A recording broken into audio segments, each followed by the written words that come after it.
Fall harvests, a tour of the California garden, some things for you to do, all this and a lot more coming up. So let's begin with all the harvests we made this month. Starting with ash gourd. Now the ash gourd is one vegetable that I love growing in the garden, and it fruits in the fall season. It grows through summer, and you can see here the ash gourd. It looks beautiful, and it's called ash gourd because of all the ash that surrounds the fruit when it's ripe. It's great for juicing, and you can prepare a lot of dishes with this ash gourd. You can see an immature ash gourd here. It's still growing. This is in a container, and here is one more. And as the ash gourd matures, it will have that ash coating on it like you see here. So all in all, a great vegetable to grow in your home garden. Moving on to beans. Our pole beans were growing in this container. This is a whiskey barrel container, and it did produce a lot of beans as you can see here. Now pole beans are great grown in late summer or towards the early fall season here in Southern California. They love this fall weather and they will produce a lot of beans. Now for those of you who are wondering whether to grow bush beans or pole beans, it just depends on how much space you have. We are growing these pole beans in a container on a vertical trellis, and it seems to be doing a good job at producing all these pole beans. In general, pole beans produce a lot of beans compared to bush beans, which is why I recommend growing pole beans if you have the space to grow it. And here you can look at our harvest. These are beautiful looking pole beans. Eggplants. Towards the end of the season now, you can look at some of our eggplants being harvested. This is the long purple eggplant. A great tasting eggplant, easy to grow. And these are the eggplants that we're harvesting from plants grown in the ground. And this is the Black Beauty eggplant. You can see these are nice big eggplants. And here is one more. Beautiful looking eggplants as you can see. And on our greenstock planter, the greenstock classic planter, we had some long purple eggplants as well that we harvested that you can see here. And from our raised bed, you can see that we have our Indian eggplants. These are the small Indian eggplants. And this harvest basket looks beautiful. Different varieties of eggplants.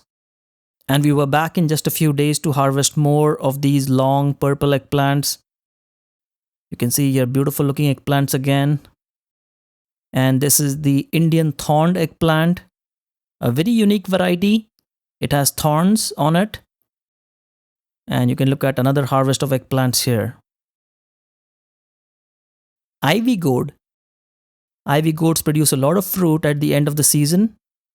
And you can see here we have a very large trellis on which this ivy gourd plant is growing.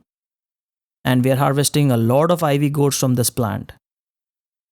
Now as you have already seen in my previous videos, I have two varieties of ivy gourd. This one is the short variety, not the long one. But this variety produces a lot of ivy gourds as you can see here. You can look at our ivy gourd harvest here, beautiful looking ivy gourds. Now this is an example of an ivy gourd that's too ripe. We were late in harvesting it. And here is another harvest of ivy gourds, beautiful looking ivy gourds. Peppers. You can see that our raised bed was full of different varieties of peppers. These are the hot peppers.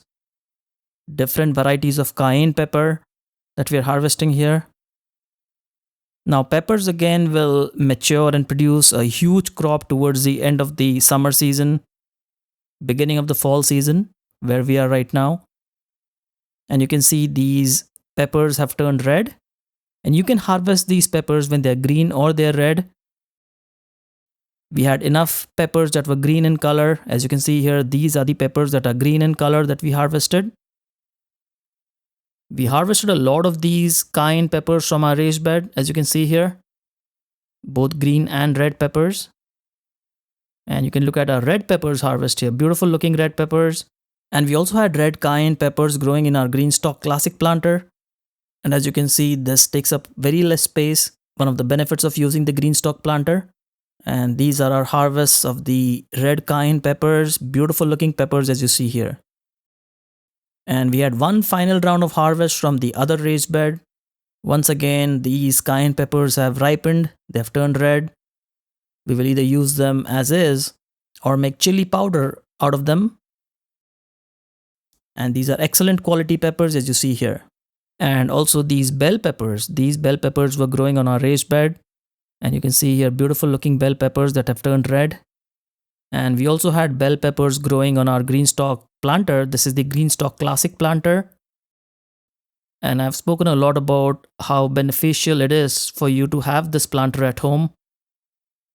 This is an excellent planter, very good quality. And you can look at our pepper harvest here. These are beautiful looking bell peppers. Ridge gourd.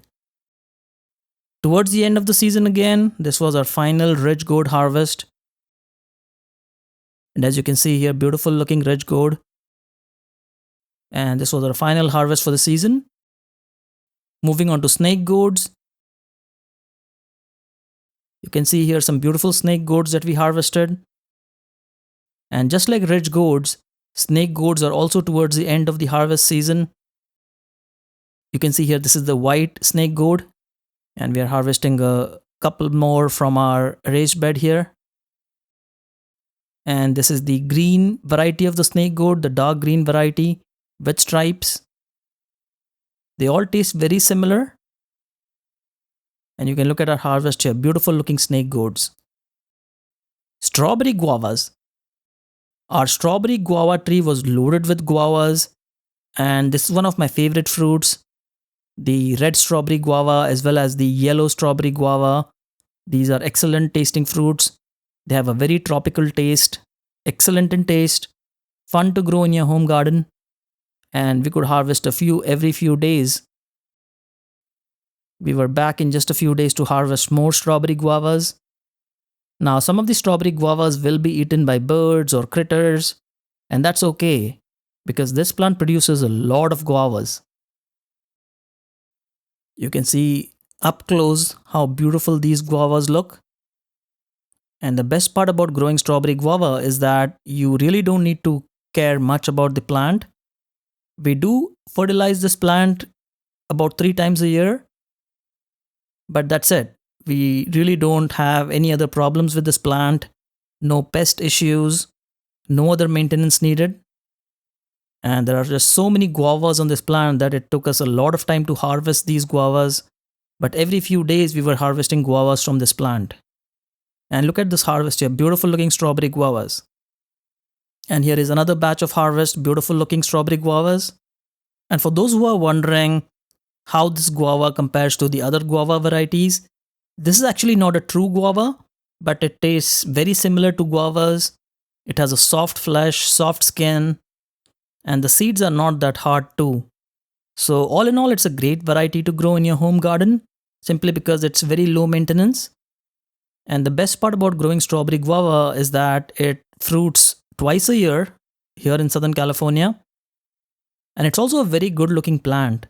Just look at how beautiful these leaves are. They have no insect or pest issues.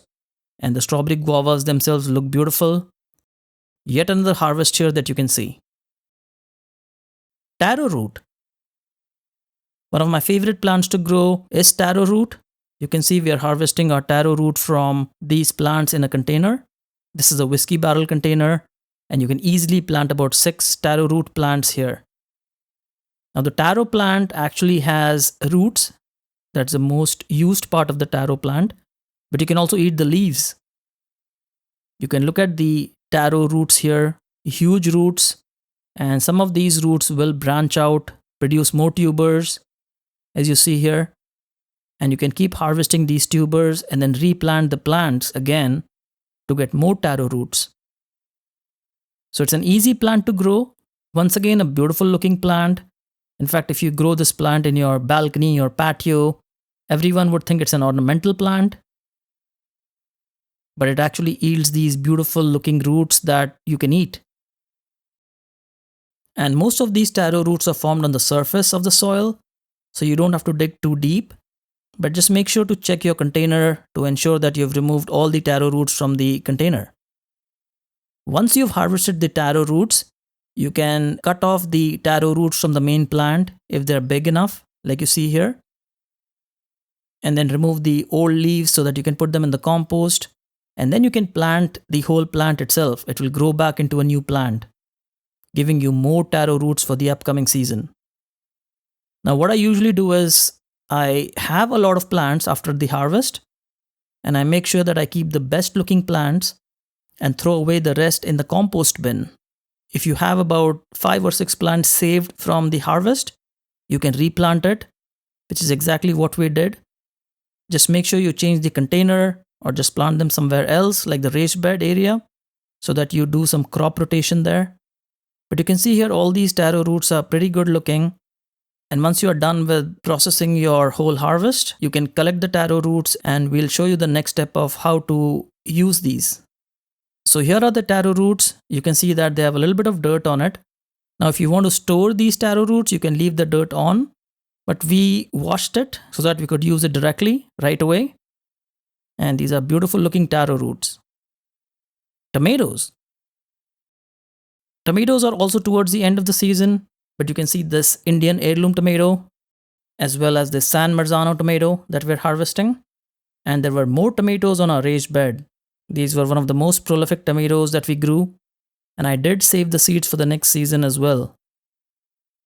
Once you get a great tomato variety, make sure that you save the seeds. And here is our harvest basket of tomatoes. Beautiful looking tomatoes, as you can see here. And we had one more round of harvest that you see here. Pomegranates. Our Parfianca pomegranate had a few pomegranates still remaining on the plant, which we harvested.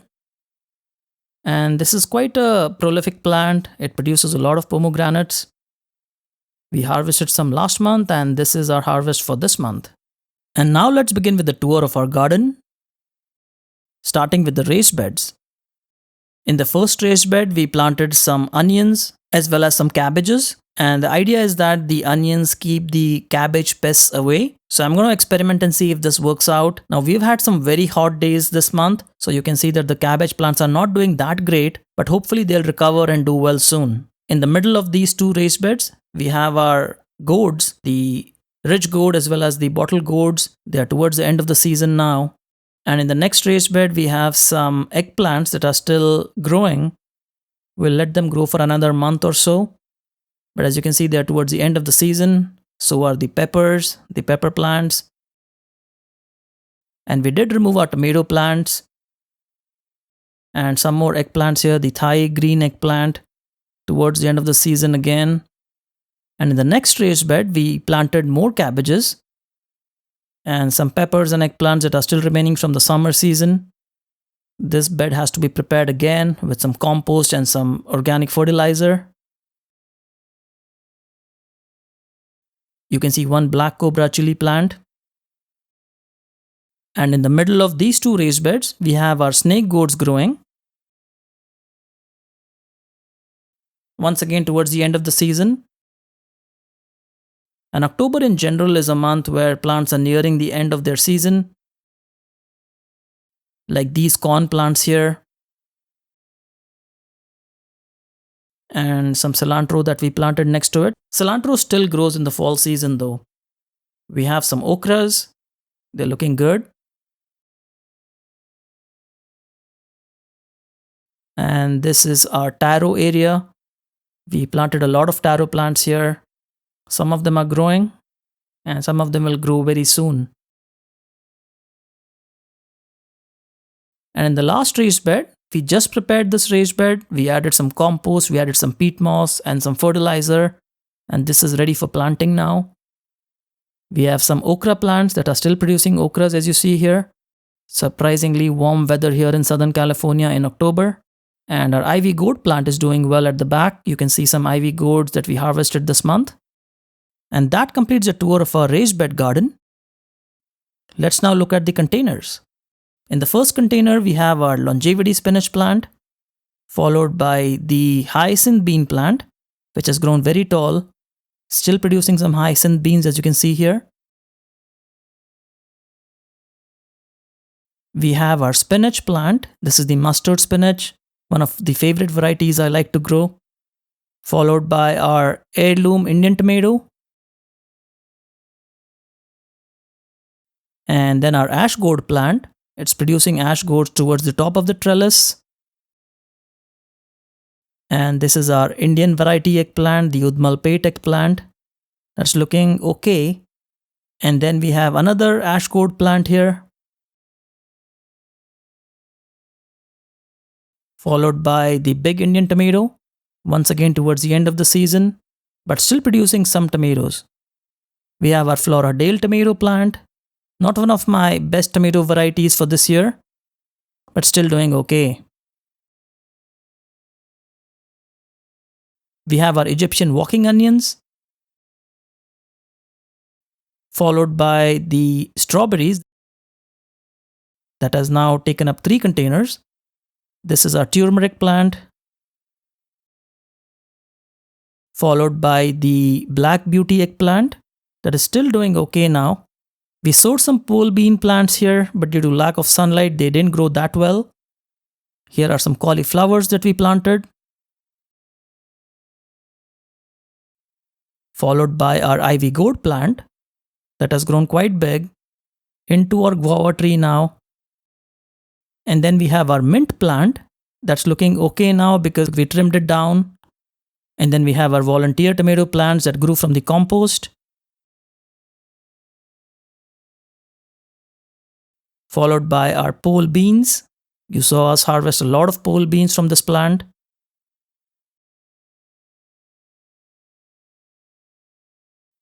We have our San Marzano tomatoes that are looking good. So we kept it for a few days.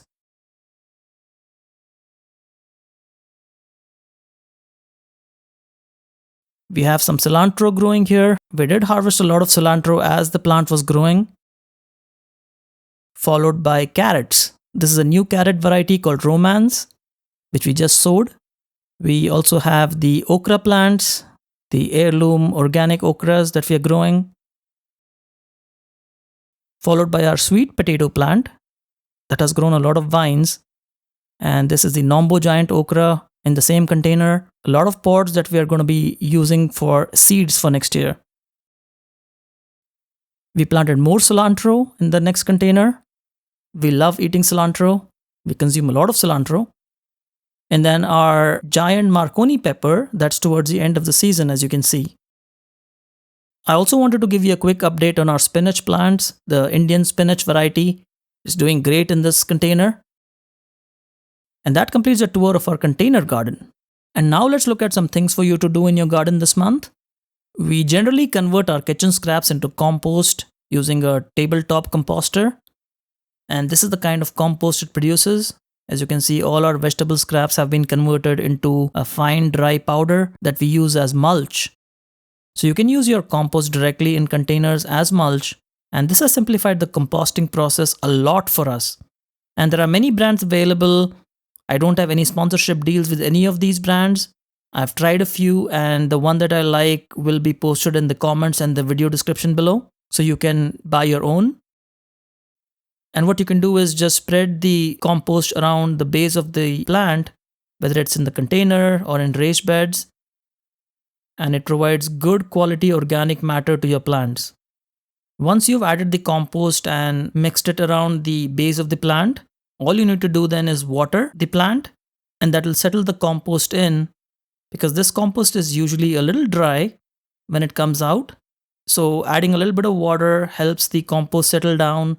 And you should always make sure that the surface of the soil is moist when you're adding compost from the top. This increases microbial activity. This makes sure that your plant is getting all the nutrients from the compost that's added on top. So all in all, making your own compost has never been easier by using a tabletop kitchen composter. And that's a great way to add organic material in your garden.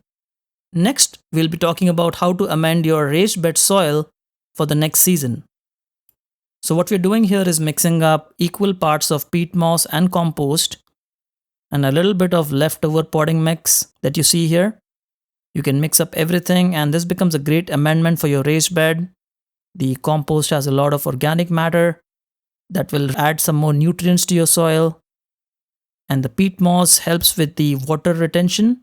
Now at this time you can also add in some fertilizer. You can add some granular fertilizer that will help add even more nutrients to your soil and will break down slowly.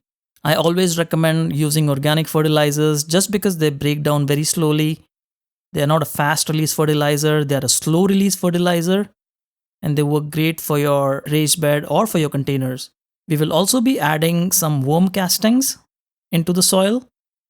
I have been using Vermistera worm castings for quite some time now. They are an excellent addition to your soil. They are very high quality. I generally mix in 1 bag of the Vermistera worm castings with the soil that I'm amending, and this adds a lot of organic matter, a lot of nutrients into the soil. And worm castings have a lot of benefits for your plants. They help the plant uptake nutrients from the soil.